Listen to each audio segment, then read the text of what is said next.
이렇게 한번 인사하도록 하겠습니다. 내가 교회입니다. 당신이 교회입니다. 우리가 교회입니다.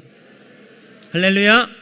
아멘. 자, 오늘 본문 말씀을 중심으로 우리 안에 심겨진 성장 본능, 우리 안에 심겨진 성장 본능, 이런 제목으로 말씀을 전하도록 하겠습니다. 제가 오늘 본문 가지고 설교를 준비하는데 한 장면이 제 머릿속에 떠올랐습니다. 저 올해 1월 미국 라스베가스에서 벌어졌던 2026년 세스 세계 무역 박람회 무대 위에 한 존재가 등장했습니다. 바로 현대자동차에서 발표한 휴머노이드 로봇 아틀라스입니다. 생긴 게 이렇게 생겼어요. 네, 진짜 사람처럼 생겼죠. 여러분, 이 아틀라스는 양발과 두 발로 걷고 양손을 가지고 물건을 지울 수 있습니다. 사람처럼 움직이고 작동하는데 여러분, 그 움직임이요 그냥 보통 로봇처럼 딱딱하고 투박하지 않습니다. 진짜 사람의 움직임처럼 자연스럽습니다. 그래서 그 모습을 보고 전 세계 사람들이 기립박수를 쳤는데요. 제가 또 아틀라스 영상을 이렇게 한번 살펴봤는데 충격적인 영상이 하나가 더 있었습니다. 한번 보실까요?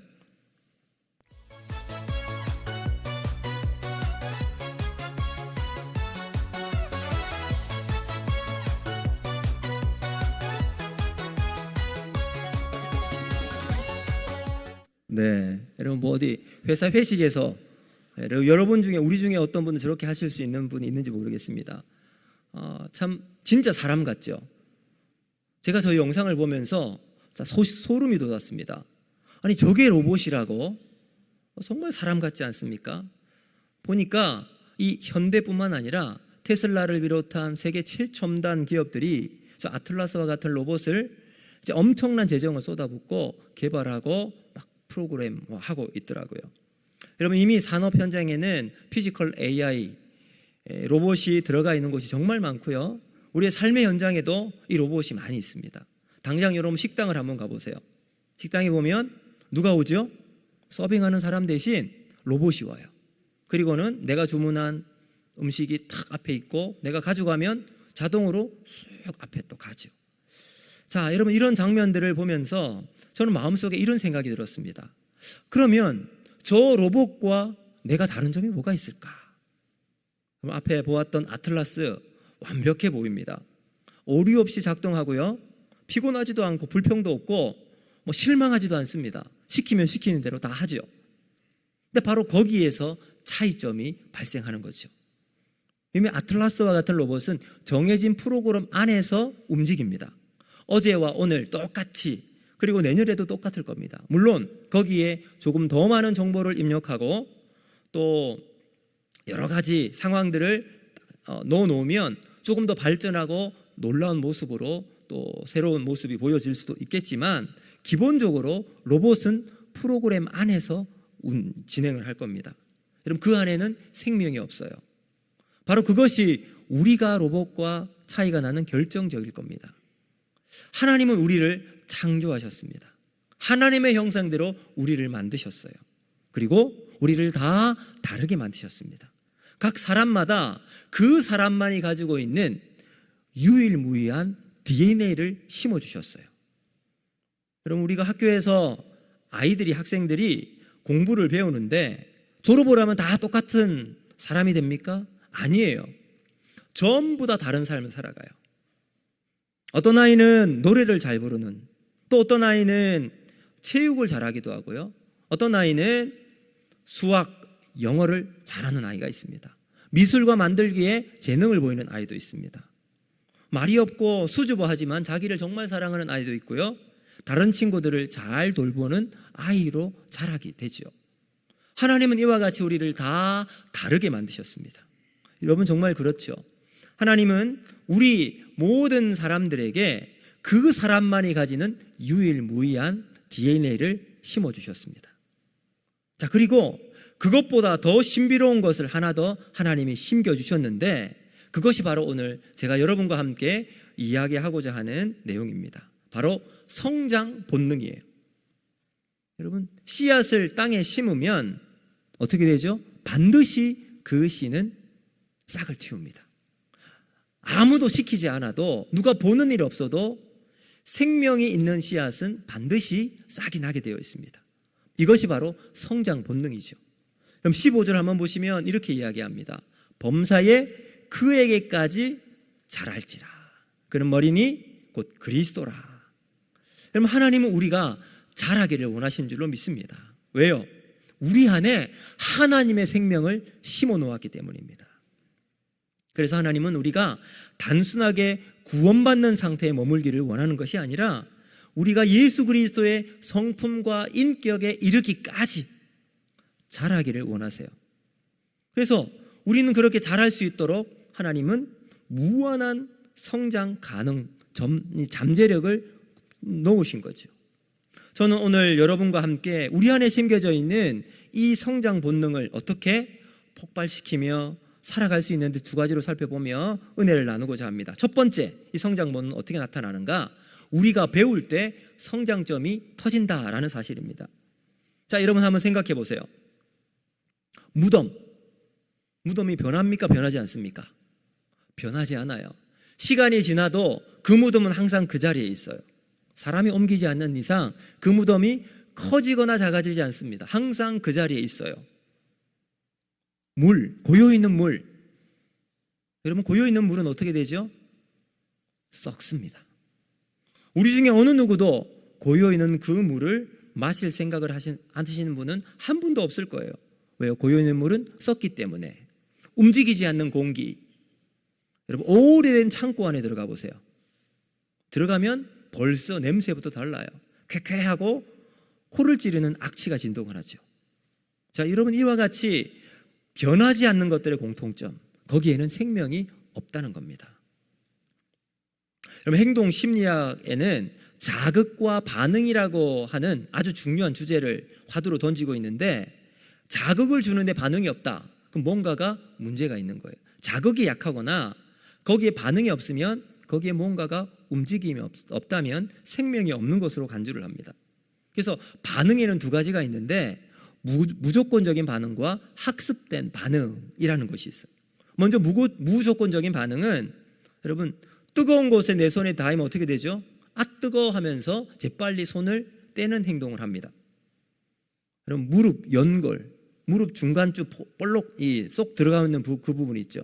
그 부분을 손날로 툭 치면 어떻게 되죠? 네, 다리가 튕겨 올라옵니다. 여러분, 초등학교 때 아마 이런 장난을 다 해보신 것으로 알고 있는데 기억이 나십니까? 이게 바로 무조건적인 반응입니다. 자, 학습된 반응이 있습니다. 이건 뭐냐 하면 경험과 훈련을 통해 특정한 환경이 되면 나타나는 반응이에요. 예를 들어서 이제 파블로프라고 하는 학자가 강아지를 데리고 실험을 했습니다. 이제 밥을 주기 전에 종을 땡땡땡땡 울려요. 종을 울리고 난 다음 밥을 주니까 이 강아지가 그때부터 종소리만 들리게 되면 입에 침이 고이기 시작하는 거예요.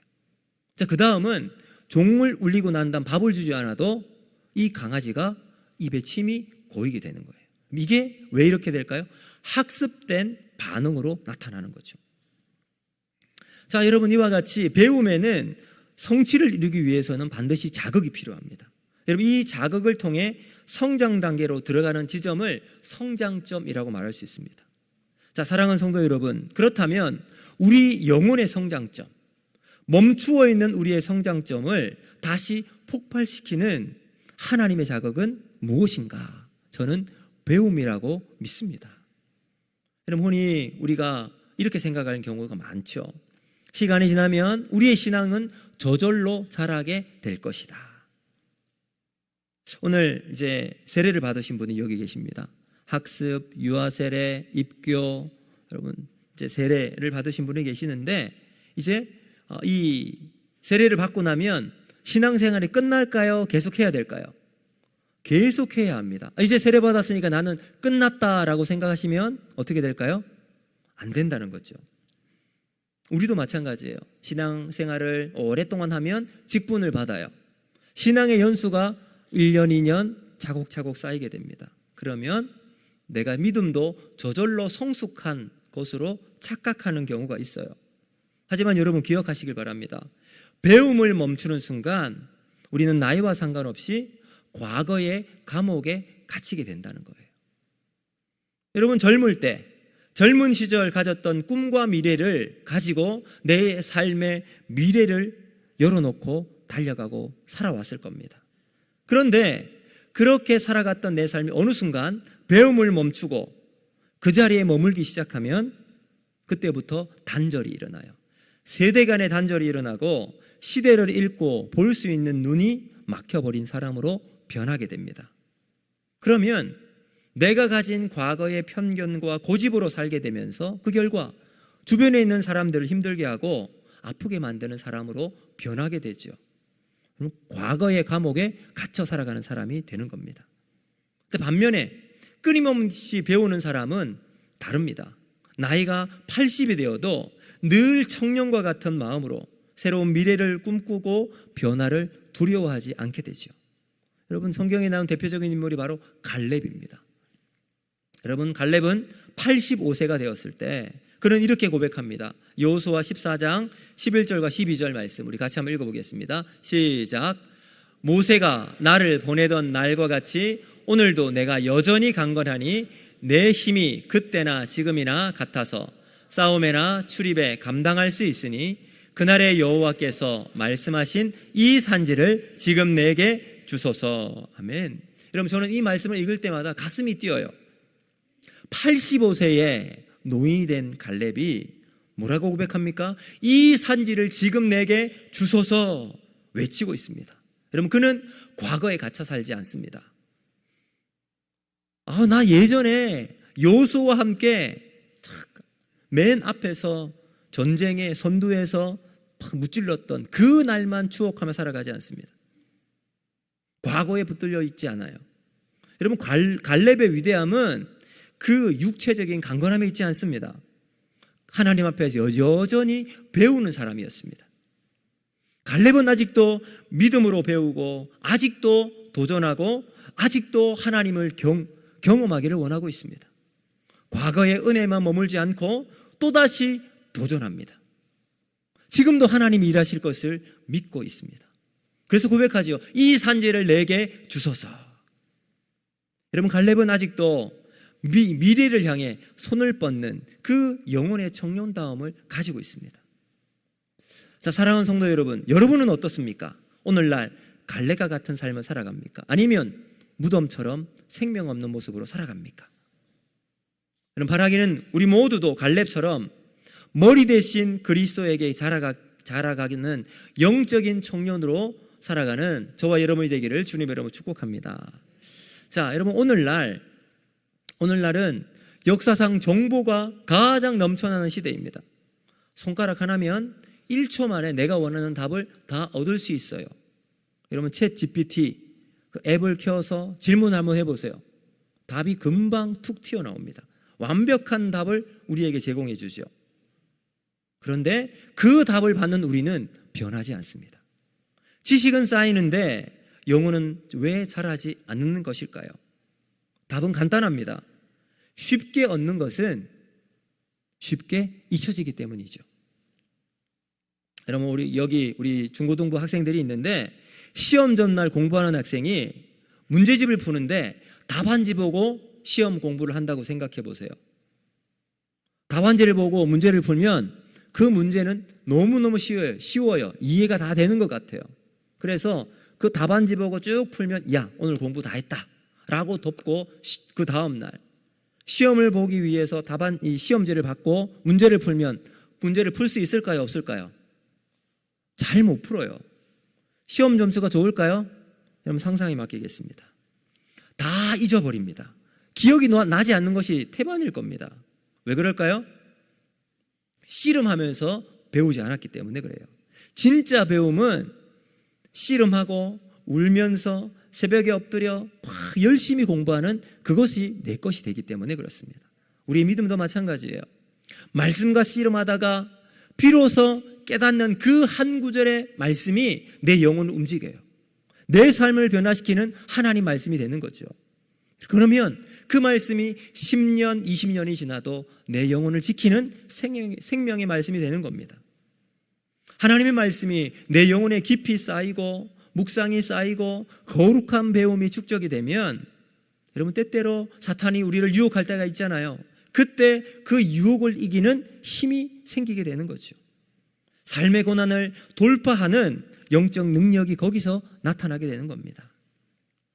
여러분 조지 물러 목사님을 알고 계십니까? 이 목사님은 수천 명의 고아를 이제 먹이고 입히셨던 분이십니다. 근데 단 한 번도 후원을 요청하지 않으셨어요. 오직 기도하고 하나님께 간구해서 살았던 믿음의 사람입니다. 빵이 없잖아요. 그러면 기도하면 하나님 우리 아이들 먹일 빵이 없습니다. 그러면 저 어디선가 빵가게에서 베이커리점에서 이제 유통기한이 다 된 빵을 어떻게 알고 딱 줘요. 하나님 우유가 없습니다. 비슷한 방식으로 우유를 딱 갖다 줘요. 여러분 이렇게 기도로 평생을 살았던 조지 밀러 목사님 2만 번 이상의 기도 응답을 받았던 목사님이세요. 근데 이 목사님은 평생 성경을 200번 넘게 읽었다는 사실을 알고 계십니까? 여러분 그 고독한 치열한 배움의 축적이 있었기에 수천 번 수만 번의 기도 응답을 경험할 수 있었던 겁니다. 여러분 여기서 우리는 하나님의 일하심 속에 담겨있는 아주 신비로운 영적인 원리 하나를 발견하게 돼요. 그게 무엇인가? 바로 임계점의 원리입니다. 임계점의 원리. 자, 이것은 무슨 뜻이냐면 어떤 변화가 일어나기 직전의 경계선이에요. 그 경계선에서 한 번만 딱 더하면 넘어가는 거죠. 그래서 눈에 보이지 않는 변화가 어느 순간 폭발적으로 드러나는 순간을 이야기할 때 임계점이라고 말합니다. 물이 99도까지 올라갈 때는 물은 아무런 변화가 일어나지 않아요. 근데 거기에서 1도만 더 올라가면 100도가 되죠. 그때 물이 팔팔 끓기 시작하죠. 이게 바로 임계점입니다. 우리의 믿음도 마찬가지예요. 믿음의 임계점에 이르기까지 내가 하나님 앞에 믿음으로 살아가는 거죠. 그럼 중국에 가면 모소 대나무라고 아주 독특한 대나무가 있습니다. 이 대나무는 씨를 뿌리고 나면 농부가 물도 자주 주고 거름도 많이 주어도 1년이 지나고 2년이 지나고 3년, 4년이 지날 때까지 딱 3cm 요만큼밖에 안 큰대요. 싹만 딱 보이는 거예요. 눈에 보기에는 이제 안 자라니 죽은 것처럼 느껴지겠죠. 내가 이렇게 고생하고 수고했는데 헛수고했구나 라고 생각할 수 있을 겁니다. 근데 여러분 4년이 지난 5년째가 되는 해 놀라운 기적이 일어납니다. 이 대나무가 하루에 30cm씩 무서운 속도로 자라요. 그리고 불과 6주 만에 15m에 이르는 아주 울창한 거목을 이루는 대나무가 된다고 합니다.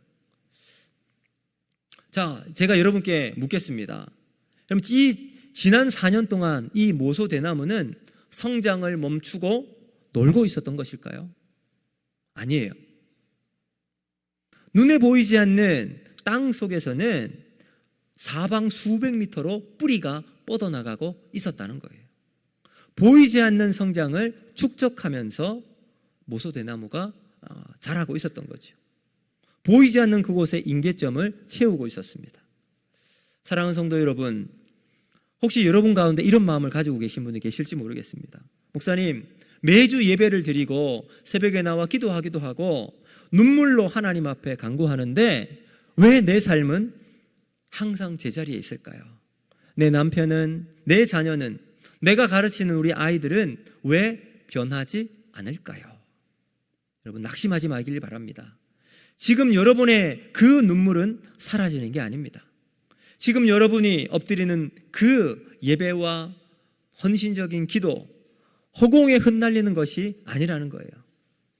여러분이 하나님 앞에 드리는 그 모든 순간들은 땅속 깊이 뿌리를 내리며 임계점을 채워나가는 순간일 줄로 믿습니다. 그럼 하나님의 때가 되어 그 임계점을 돌파하는 순간 우리의 눈이 열리게 되고 귀가 열리고 여러분 놀라운 하나님의 은혜가 그 가운데 펼쳐지는 순간이 오게 된다는 거예요. 그러므로 사랑하는 성도 여러분, 여러분 가운데 하나님과 함께하는 배움을 멈추지 마시기를 바랍니다. 우리가 무릎으로 배울 때 우리 영혼의 위대한 성장점이 터지게 될 줄로 믿습니다. 이제 두 번째, 두 번째는 뭐냐 하면 우리는 가르칠 때 성숙함이 이루어진다라는 사실입니다.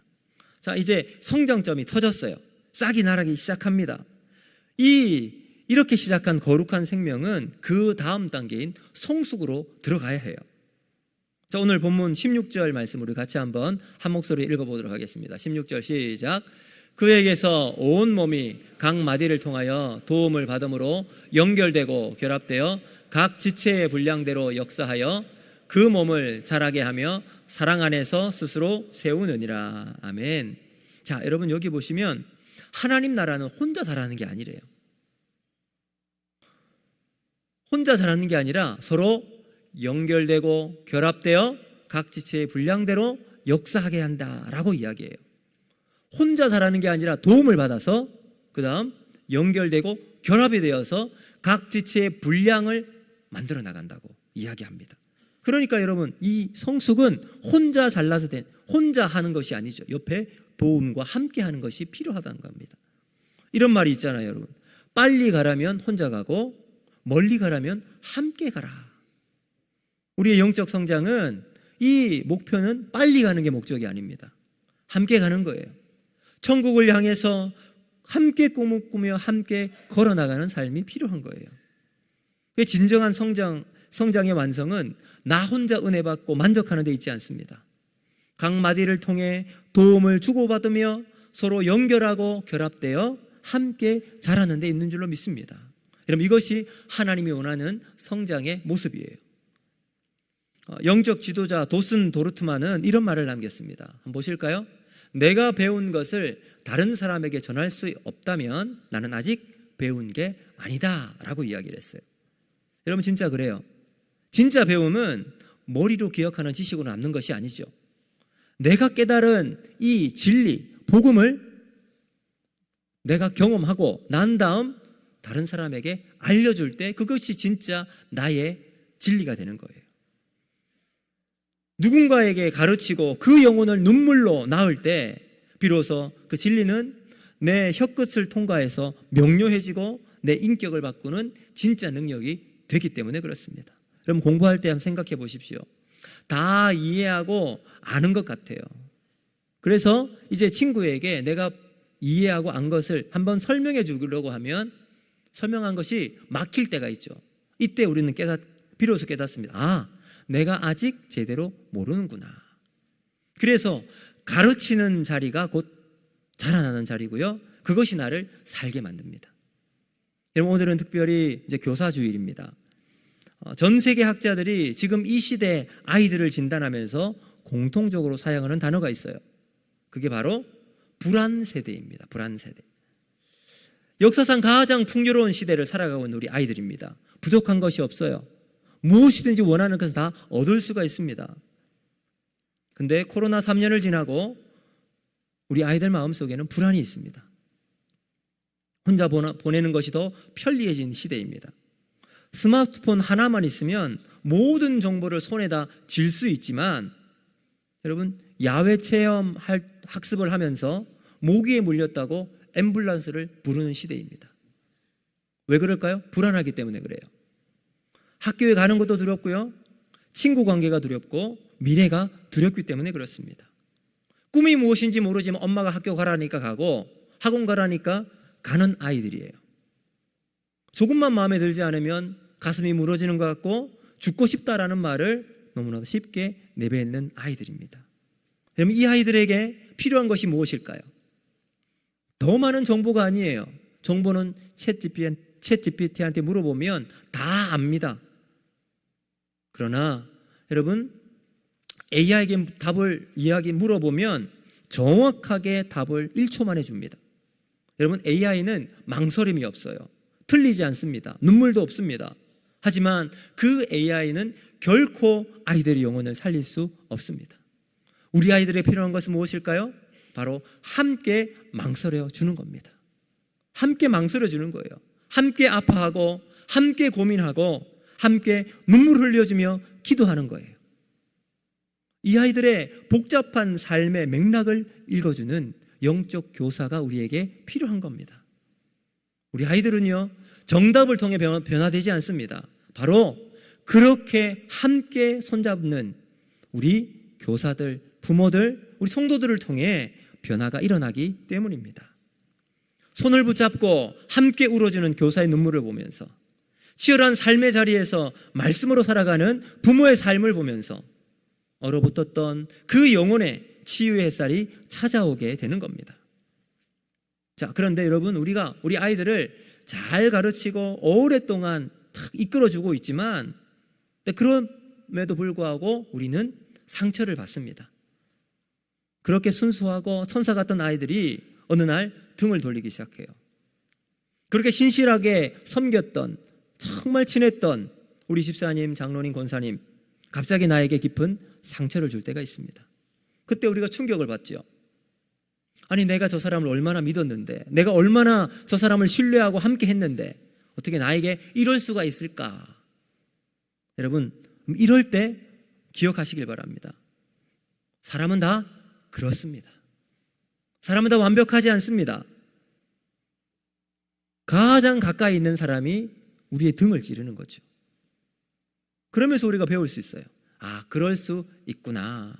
인간은 누구나 허물어질 수 있는 연약한 존재라는 것을 비로소 깨닫게 됩니다. 여러분, 우리 예수님 보십시오.